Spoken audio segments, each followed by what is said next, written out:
Assalamualaikum warahmatullahi wabarakatuh. Senang sekali kembali bertemu dengan Anda. Saya Hilbram Dunar. Anda kembali menyaksikan Tafsir Al-Misbah, di mana tentunya bersama Pak Quraish Shihab.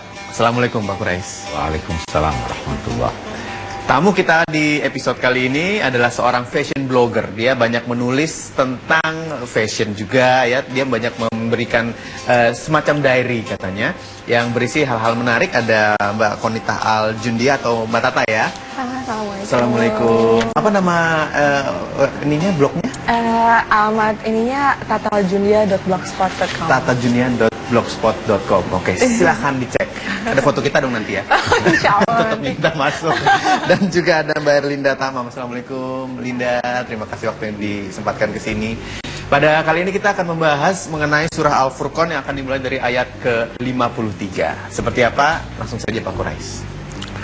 Baik. Bismillahirrahmanirrahim.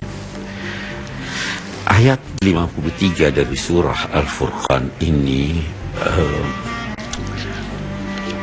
Allah berfirman, wa huwallazi marajal bahrain hadza 'adbun furat wa hadza milhun ujaj wa ja'ala bainahuma barzakhan wa hijran mahmur. Dialah, yakni Allah, yang mengalirkan dua laut. Maksudnya dua laut adalah laut dan sungai. Dia yang mengalirkan dua laut, yang ini tawar, sangat lezat, segar, dan sangat tawar.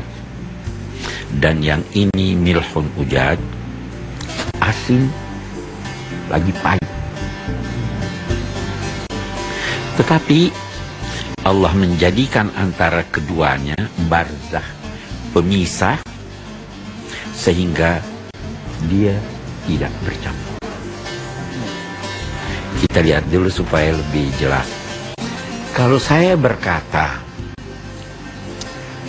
ini berwarna apa sih, sama dengan baju Anda? Merah. Maron. Ini putih. Ketika saya berkata ini dan ini berdekatan atau tidak? Tidak. Oke. Kita lihat nanti relatif itu. Ini dan meja itu berdekatan atau tidak? Bisa berdekatan.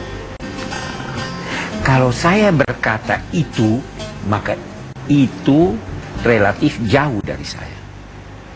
Ya kan? Kalau saya berkata ini, itu artinya dekat kepada saya. Benar nggak? Iya, iya. Jadi ketika saya berkata ini dengan ini artinya berdekatan.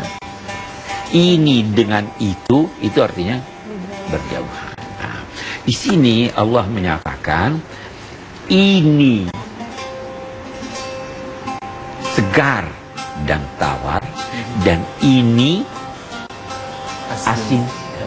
Ini berarti bahwa air laut dan air sungai ini berdekatan, namun dia tidak bercampur. Kalau dia berkata ini dan itu, wajar dong tidak bercampur. Ya kan? Nah, banyak penafsiran tentang maksud ayat ini. Allah menjadikan walaupun mereka berdekatan, keduanya berdekatan tapi tidak bercampur. Nah, ada yang berkata dalam kenyataan, kita melihat air laut di pantai, ada mata air.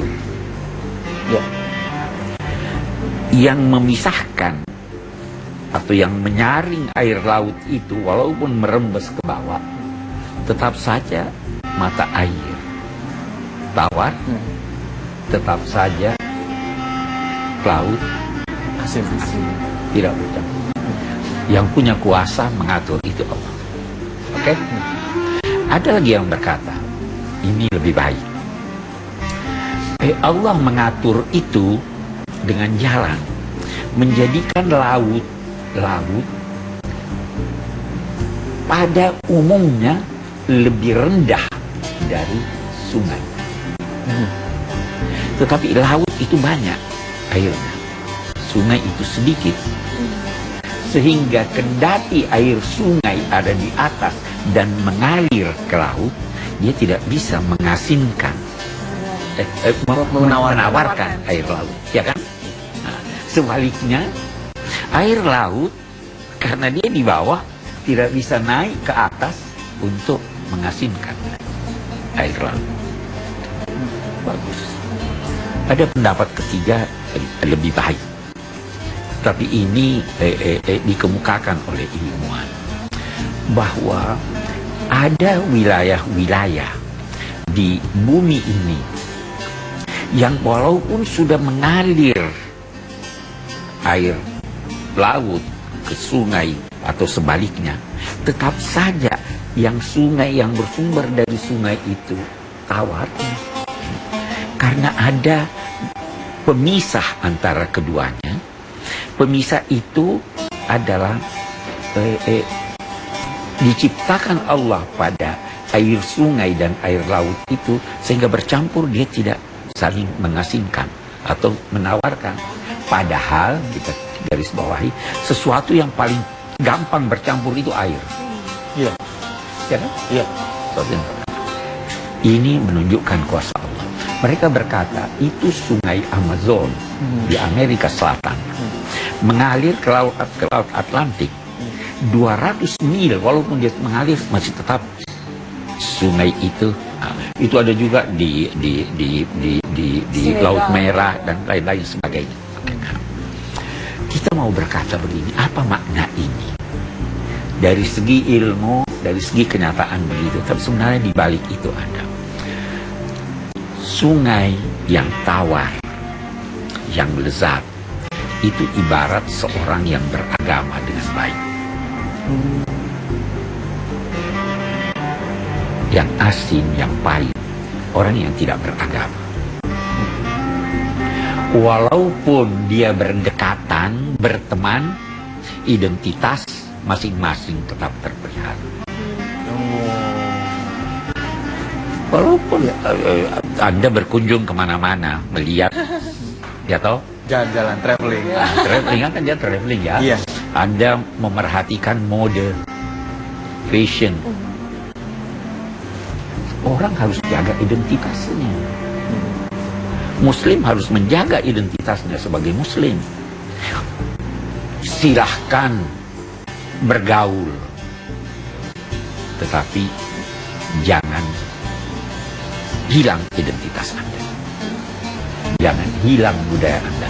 Jadilah Anda tetap sungai yang tawar, yang segar untuk diminum. Jangan jadi asin. Kenapa begitu? Karena memang ada perbedaan antara Muslim dan non-Muslim. Ada perbedaan antara orang Indonesia dan budayanya dan orang Eropa dengan budayanya. Jangan Anda ke sana luntur budaya Anda. Jangan Anda. Saya kira itu pesan ayat ini. Baik, kita tahan dulu di situ, tapi masih panjang penjelasan dari Pak Quraish untuk kita semua. Anda jangan kemana-mana, tetap bersama kami dalam Tafsir Al-Misbah. Karena itu, wahai Nabi Muhammad, tawakkal alal hayyil ladzi la yamut. Tawakkal. Apa arti tawakal? Berserah diri. Kita mari lihat asal katanya.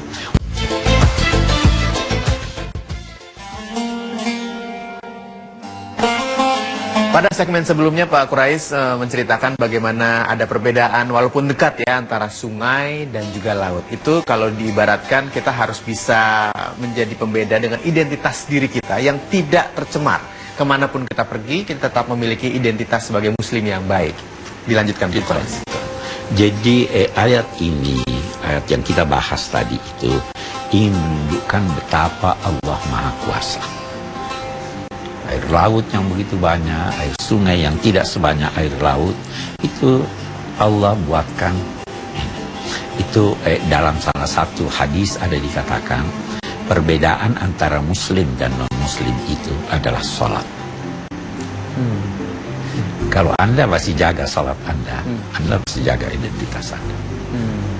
Tapi kalau sudah tidak, sudah luntur identitas Anda. Ya kan? Nah, ini perbedaan antara air sungai dan laut. Itu ini asin, ini tawar. Oke, kita lanjutkan. Selanjutnya ayat kita ini menyatakan, mana tadi? Wa huwa alladhi khalaqa minal ma'i basharan faja'alahu nasaban wa sihra wa kana rabbuka qadira. Allah juga yang menciptakan dari air manusia. Sperma pertemuannya dengan ovum lahir manusia. Itu Allah yang mencipta. Jangan pernah menduga bahwa manusia bisa mencipta.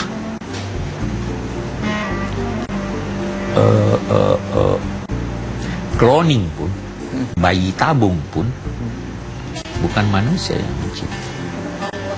Allah yang mencipta. Terlalu banyak contoh menyangkut hal itu. Allah yang mencipta, bukan saja karena Allah yang menciptakan asal-usul air itu, tetapi juga sekian banyak dokter yang berusaha untuk melahirkan manusia melalui bayi tabung, gagal. Ya kan? Jadi sebenarnya yang di atas yang menentukan. Allah yang mencipta dari air manusia, lalu dijadikannya manusia ini memiliki keturunan dan kekerabatan. Dari perkawinannya, dari pertemuan sperma dan ovum, lahir anak keturunan, dan dari perkawinan itu lahir hubungan kekerabatan. Ada besan, ada ipar. Ya. Sungguh Tuhanmu Maha Kuasa atas segala sesuatu. Kendati demikian hebatnya Tuhan, ada saja orang-orang yang menyembah selain Allah. Apa yang tidak memberi mereka manfaat walau mereka menyembahnya, dan tidak memberi mereka mudarat walaupun tidak menyembahnya. Memang orang-orang kafir itu menjadi pendukung-pendukung setan melawan Tuhan. Pendukung-pendukung setan. Karena setan mau ada temannya. Oke, kita lanjutkan ayat kita. Wa ma arsalnaka illa mubasysyiran wa nazira. Wahai Nabi Muhammad, itulah ajaran agama. Kami tidak mengutusmu kecuali untuk memberi berita gembira dan memberi peringatan. Sampaikanlah, saya tidak meminta dari kalian atas upaya saya ini menjelaskan agama sedikit upah pun. Tetapi satu penafsiran illa, tetapi siapa yang ingin bersedekah demi karena Allah silakan. Tapi buat saya tidak. Satu penafsiran. Penafsiran yang kedua, saya tidak meminta upah sedikit pun dari upaya saya ini, kecuali saya memperoleh upah itu kalau kalian beriman, mengamalkan amal soleh, di situ saya dapat upah. Kenapa begitu? Nah, ini ada prinsip. Kalau Anda mengajar orang suatu kebaikan, kemudian dia mengamalkannya, dia dapat ganjaran. Yang mengajar dapat juga, ya kan? Jadi Nabi Muhammad berkata, saya tidak dapat upah kecuali kalau kalian beriman, itu saya dapat upah.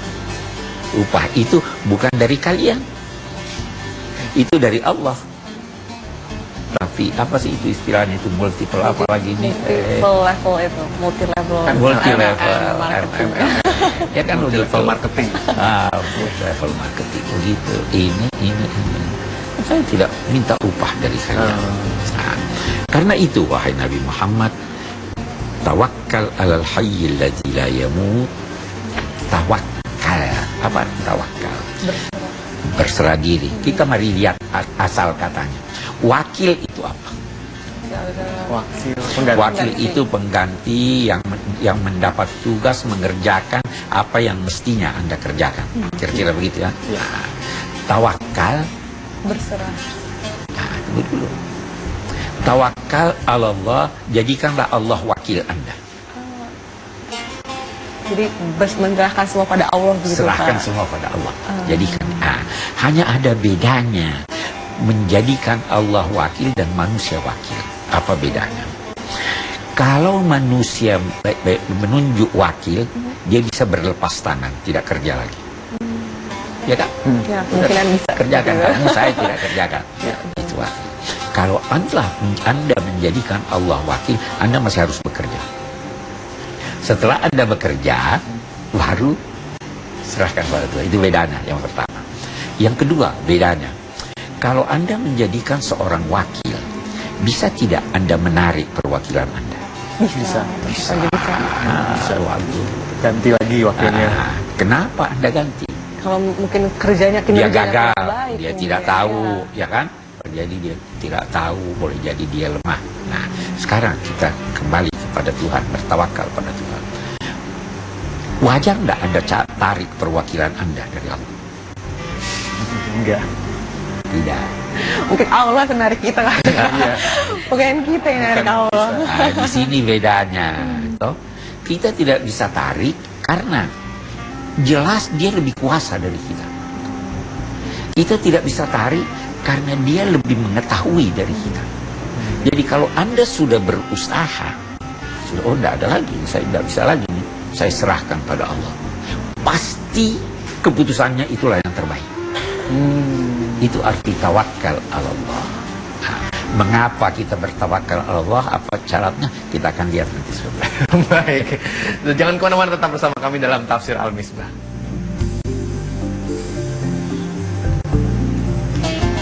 Wasabbih bihamdihi. Pujilah Allah sambil mensucikannya. Mensucikan Allah itu berarti menyingkirkan darinya segala keburukan.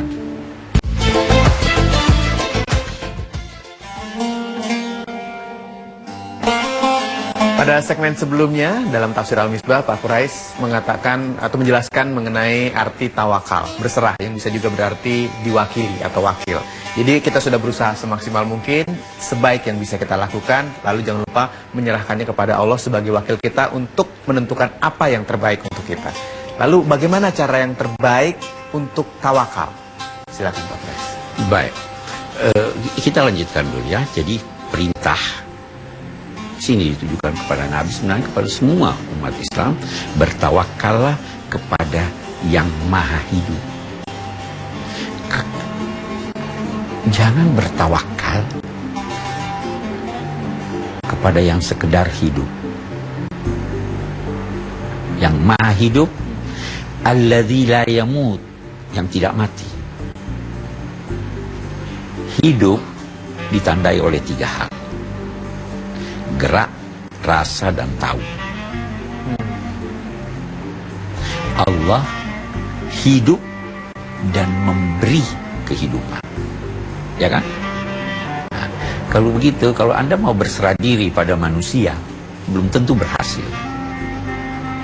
Karena untuk keberhasilannya harus kepada yang maha hidup, yang tidak mati. Boleh jadi saya serahkan pada Anda, besok mati. Yang maha hidup, yang memberi hidup, dan yang tidak mati, dan yang tahu, yang maha mengetahui. Gimana saya berserah diri, saya menyerahkan satu urusan pada orang yang tidak tahu? Dan satu lagi, maha kuasa. Jadi kalau mau berserah diri, jadi kerja dulu, baru berserah diri. Berserah diri pada siapa? Pada Allah. Karena dia maha hidup, dia tidak mati, dia maha mengetahui, dan dia maha kuasa. Dan lanjutan ayat kita ini, wasabbih bihamdihi. Pujilah Allah sambil mensucikannya. Mensucikan Allah itu berarti menyingkirkan darinya segala keburukan. Aduh, kok jadinya begini? Saya sudah berserah diri pada Allah. Keberatan. Ini yang terbaik untuk Anda. Allah sudah pilihkan yang terbaik. Allah tidak salah. Allah bukannya tidak adil. Saya sucikan dia. Dan saya puji dia. Apapun hasilnya. Karena itu yang terbaik. Nah, hanya sadarilah bahwa pujian Anda kepada Allah itu belum mencapai sasarannya. Karena Anda kalau muji seseorang, Anda harus kenal dia atau tidak? Iya. Iya dong, ya kan? Anda bisa mengenal Allah sebaik-baik perkenalan? Tidak bisa. Jadi jangan sampai pujian Anda masih kurang. Ya kan? Karena itu, puji sambil sucikan. Ya Allah, saya puji kamu, tapi saya tahu bahwa pujian saya ini belum cukup. Wasabbih bihamdi. Itu kalau kita ruku, subhana rabbil azim wa bihamdi, subhana rabbil a'la wa bihamdi. Karena wasabbih bihamdi rabbih wa kafa bihi bidunubi ibadihi khabira.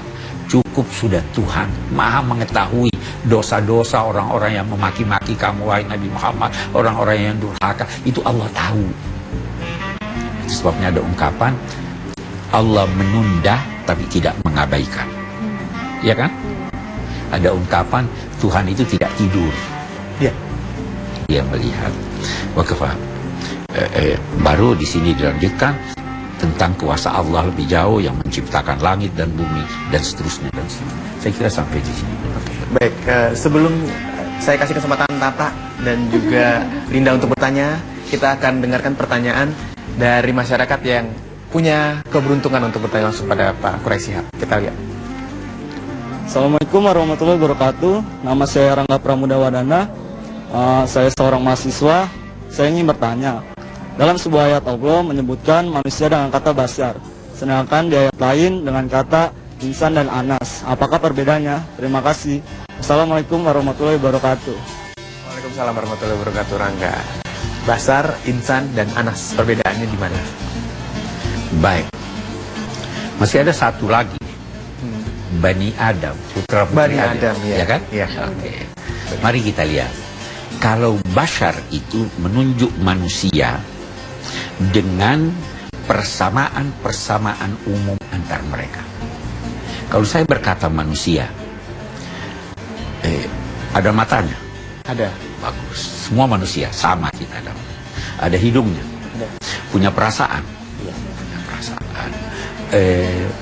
Ada keinginan, bisa marah, ya kan? Dan sebagainya.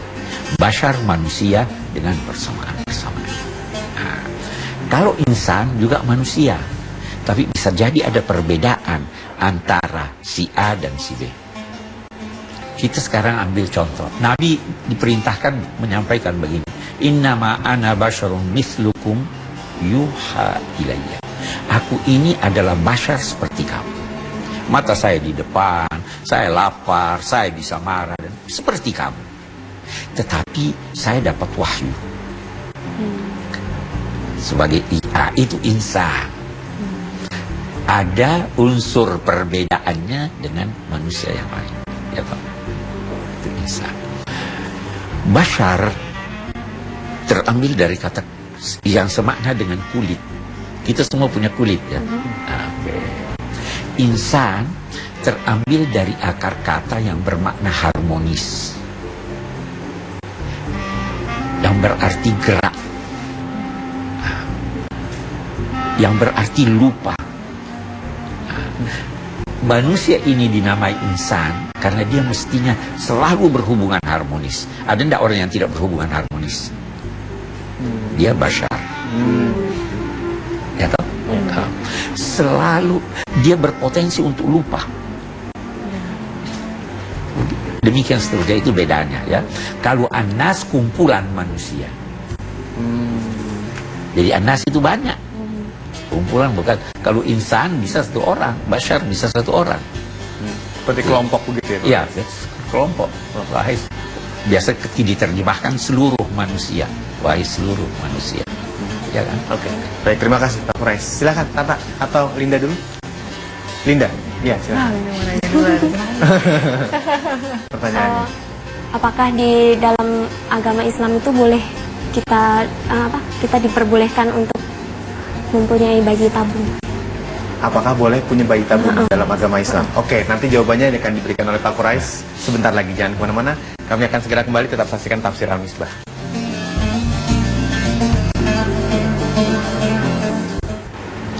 pakaian begitu. Dia tidak menentukan bentuk pakaian, tapi yang dia tentukan menutup aurat atau tidak. Terus, ya kan? Jadi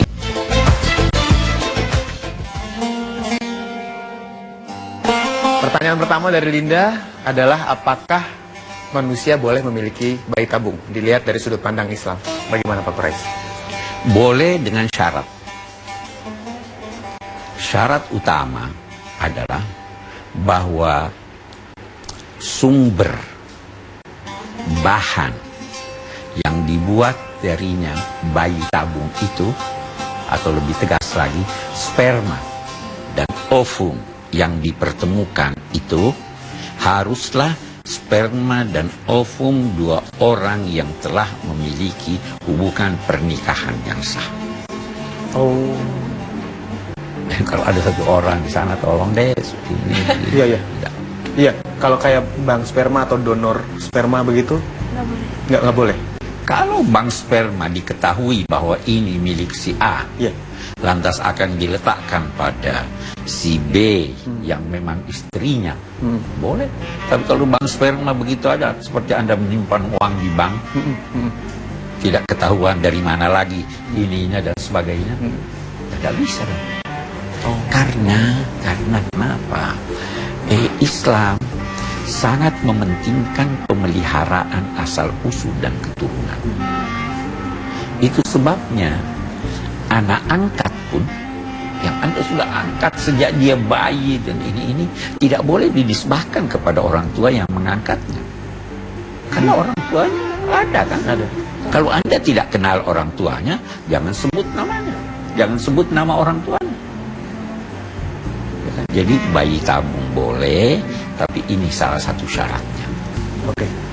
Baik, setelah berikutnya Tata. Udah nggak sabar nih. Silakan. Iya, udah mulai penasaran deh tadi soalnya. Karena tadi ayat pertama itu paparannya memang mengenai identitas kan. Dan memang kalau menurut saya itu dalam Islam, apalagi seorang wanita, itu kan memang harus jelas bagaimana dia membawa diri, kemudian juga identitasnya dia. Sebenarnya kalau dalam Islam itu sendiri gitu, apakah memang ada yang memang harus yang benar seperti ini atau salahnya seperti ini gitu? Karena memang kalau kita melihat gitu identitas kita sebagai seorang Indonesia ya begini, tapi ketika di luar pun berbeda gitu. Tapi memang sama-sama pakai hijab atau sebagai muslimah misalnya. Oke. Nah, blunder itu seperti apa gitu? Oke. Baik, mari kita lihat. Yang pertama dulu, ada prinsip yang harus kita garis bawahi. Islam tidak menentukan bentuk tertentu, tidak mensakralkan bentuk tertentu. Saya mau ambil contoh yang mungkin agak ekstrim. Kita ada bentuknya Ka'bah ya. Ada tempatnya di sana, di Makkah. Seandainya Ka'bah ini diangkut, dibawa ke Indonesia, kita sholatnya kemana? Tetap ke sana. Tetap ke sana. Iya. Karena ide pakaian begitu, dia tidak menentukan bentuk pakaian, tapi yang dia tentukan menutup aurat atau tidak. Ya kan? Jadi Anda bisa. Nah, hanya dari sisi lain kita bisa berkata, itu sebabnya Nabi pernah menerima hadiah pakaian dari Mesir. Itu dia berikan kepada salah seorang sahabatnya, silahkan pakai. Suatu ketika Nabi, mana itu pakaian? Oh, dia bilang saya beri istri saya untuk dia pakai. Ya kan? Nah, jadi ini berarti boleh memakai pakaian ini. Hanya saja kita harus ingat bahwa pakaian itu juga bisa membedakan seseorang dari yang lain. Ya kan? Nah, dalam konteks budaya, kita sebaiknya mengikuti budaya kita, walaupun tidak terlarang. Tidak terlarang, boleh aja. Nah, yang lebih penting dalam konteks identitas itu adalah sikap kita. Nilai-nilai yang kita anut. Apa sesuai atau tidak. Satu contoh misalnya, satu contoh boleh jadi itu bisa dibenarkan. Maaf, kalau mau keluar rumah, orang barat biasa cium istrinya. Iya. Ya kan? Bagaimana kalau itu dilakukan di Indonesia di depan umum? Nggak biasa ya? Nggak biasa. Tidak biasa. Cium tangan. Hah? Cium Walaupun itu tidak terlarang kan? Ya, Tapi kalau istrinya mau ngering sendiri ya. pun boleh ya. Ya kan kalau ini budaya. Kita jaga identitas kita walaupun ini. Satu contoh. Apa itu? Yang cium pipi kiri, cium pipi kanan. Cipika-cipiki, Cipika, cipiki. Itu antar lelaki dan perempuan. Ya. Bagaimana itu? Kalau yang bukan muhrim mah nggak boleh ya. Jagalah budaya Anda.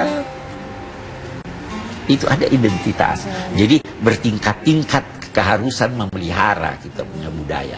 Kita punya identitas. Saya kira seperti itu. Lagi Anda jangan kemana-mana. Kita masih punya waktu dalam tafsir Al-Misbah.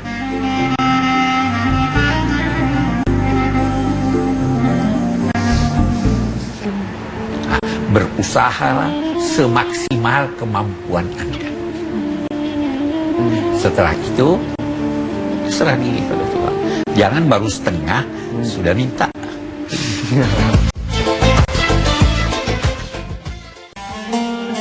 Pada saat sebelum break tadi, Tata karena fashion blogger ya, bertanya kepada Pak Quraish ya, sesuai dengan bidangnya sebagai seorang fashion blogger. Dia bertanya soal pakaian, soal fashionnya. Sudah berusaha semaksimal mungkin, yang menurut dia sudah tepat, tapi ternyata masih ada penilaian-penilaian atau mungkin juga ada orang-orang yang mencurigai dan mengatakan bahwa itu salah atau tidak benar. Ya, bagaimana Pak Quraish? Penilaian orang. Allah tidak membebani seseorang kecuali sesuai kemampuannya. Ini baru satu. Yang kedua, tinggalkan apa yang meragukan Anda menuju apa yang tidak meragukan Anda. Ya kan? Jadi kalau sudah berusaha semaksimal mungkin, inilah yang Anda yakini. Itu Anda ragu itu boleh atau tidak. Tinggalkan yang meragukan Anda, cari yang meyakinkan Anda. Jadi hati Anda menjadi tenang. Keraguan hilang. Apapun yang orang. Itu sebabnya Nabi pernah ditanya, apa yang dinamai dosa? Oh. Ini yang bertanya seorang yang kira-kira pertanyaannya seperti Anda ini tadi. Dia sudah berusaha, sudah terdidik dalam keadaan Islam dan lain-lain sebagainya. Dia masih ini. Nabi berkata, kebaikan itu adalah yang hati Anda tenang terhadapnya. Sedangkan dosa itu adalah keraguan yang Anda rasakan dalam diri Anda, walau sudah ada orang berkata begini dan begitu. Jadi kalau Anda sudah maksimal, saya sudah berusaha, saya anggap ini. Boleh jadi usaha Anda itu tanya ini, tanya ini, tanya ini. Nah, lantas masih ada juga yang berkata begitu. Nah, kalau dapat, hilangkan keraguan Anda menuju apa yang meyakinkan Anda. Dan ketahuilah bahwa dosa itu bagi seorang muslim yang keadaannya seperti ini adalah apa yang meragukannya. Tinggalkan. Cukup jelas ya, saya. Oke. Terima kasih. Saya ingin bertanya dulu sekarang sesuai dengan pembahasan tadi kita, Pak Quraish, terutama dalam hal tawakal ya, berserah ataupun mewakili Allah mewakili kita setelah kita melakukan yang terbaik. Pertanyaannya, sejauh mana kita bisa mengatakan bahwa usaha kita terbaik, Pak Quraish? Anda bisa ukur. Karena bisa saja kita ambil contoh anak kecil dan orang dewasa. Usahanya anak kecil terbatas. Iya, Orang dewasa lebih kuat. betul. Saya dan Anda. Saya kalau misalnya Anda minta saya angkat meja itu, terbatas kemampuan saya. Saya sudah tua. Anda? Masih bisa. Masih bisa. Jadi kita tidak bisa memberikan batasan yang pasti, oh ini, ukur diri Anda. Masih bisa melakukan sesuatu atau tidak. Iya kan? Iya. Saya disuruh angkat kursi ini, tidak bisa saya. Saya sudah katakan saya tidak bisa. Orang yang kuat, bisa dia. Nah, berusahalah semaksimal kemampuan Anda. Setelah itu, serah diri pada Tuhan. Jangan baru setengah, sudah minta. Segitu. Nanti dikasihnya setengah ya. Iya. Iya. Baik, terima kasih. Pak Kuras, kita masuk pada kesimpulan. Kita masuk pada kesimpulan. Mari kita lihat kesimpulan kita. Bismillahirrahmanirrahim. Kesimpulan kita yang pertama, ada penghalang yang diciptakan Allah sehingga air sungai tidak bercampur dengan air laut. Tadi kita sudah terangkan sekian banyak pendapat ulama. Yang jelas penghalang itu tidak terlihat atau bisa jadi karena posisi aliran sungai yang biasanya lebih tinggi. Semestinya ada juga penghalang antara orang beriman dan orang kafir. Sehingga meskipun mereka hidup berdampingan dalam masyarakat dan orang kafir lebih banyak jumlahnya, namun identitas masing-masing terpelihara. Itu tadi kesimpulan. 3. Siapapun yang melakukan pelanggaran agama, maka ia dapat dinilai ikut membantu setan dalam memerangi agama Allah. Setiap pelanggaran agama. Kenapa? Karena setan itu kerjanya adalah mendurhakai Tuhan. Rasul Shallallahu Alaihi Wasallam tidak mengharapkan imbalan atau materi dan kenikmatan duniawi dari mereka yang menyambut ajaran beliau. Kalaupun ada upah, maka itu tidak lain kecuali ketulusan mereka menganut dan melaksanakan agama sebagaimana diperintahkan Allah Subhanahu Wa Taala. Kalau kan ketulus, itulah imbalan saya, karena Tuhan yang akan memberi. Untuk dalam konteks ini juga, untuk memeluk agama Islam tidak ada petugas tertentu yang menerima upah atas layanan agama. Oh, Layanan agama. iya. Kalau Anda tulus, tidak ada upah. Upahnya dari Allah. Nah, tapi kita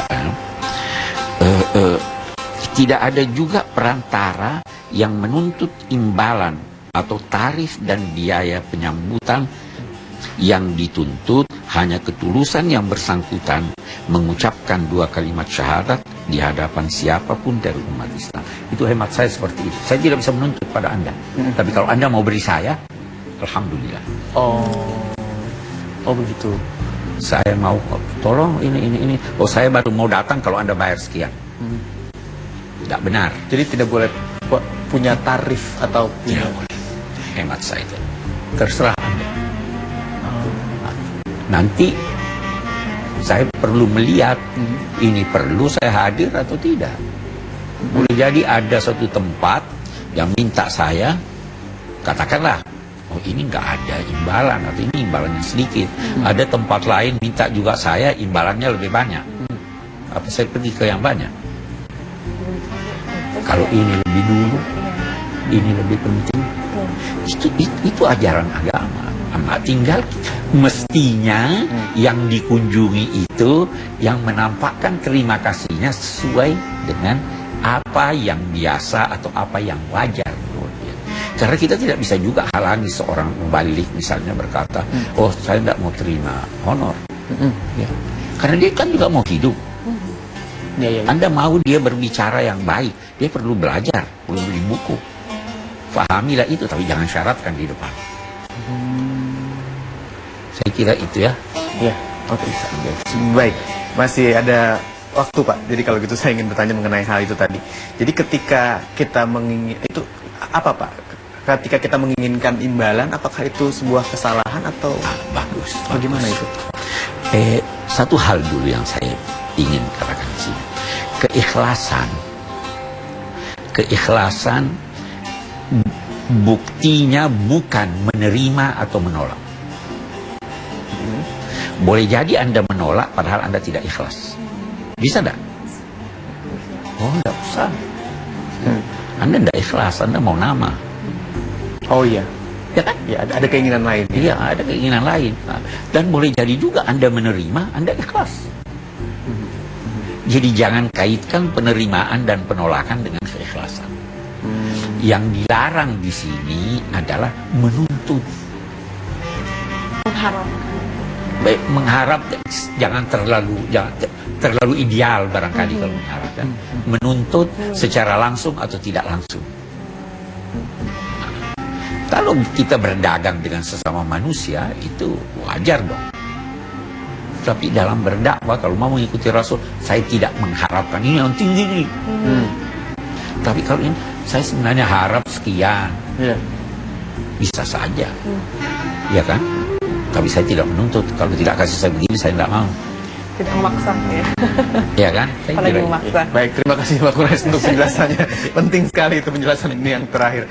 Ya, kalau Linda juga terima kasih untuk waktunya ke sini. Atas sukses untuk blognya Fashion Blogger. Kita di kesempatan kali ini, saya Hilbram benar mengucapkan terima kasih. Kita bertemu lagi pada kesempatan yang lain, tentunya dalam Tafsir Al-Misbah. Wassalamualaikum warahmatullahi wabarakatuh.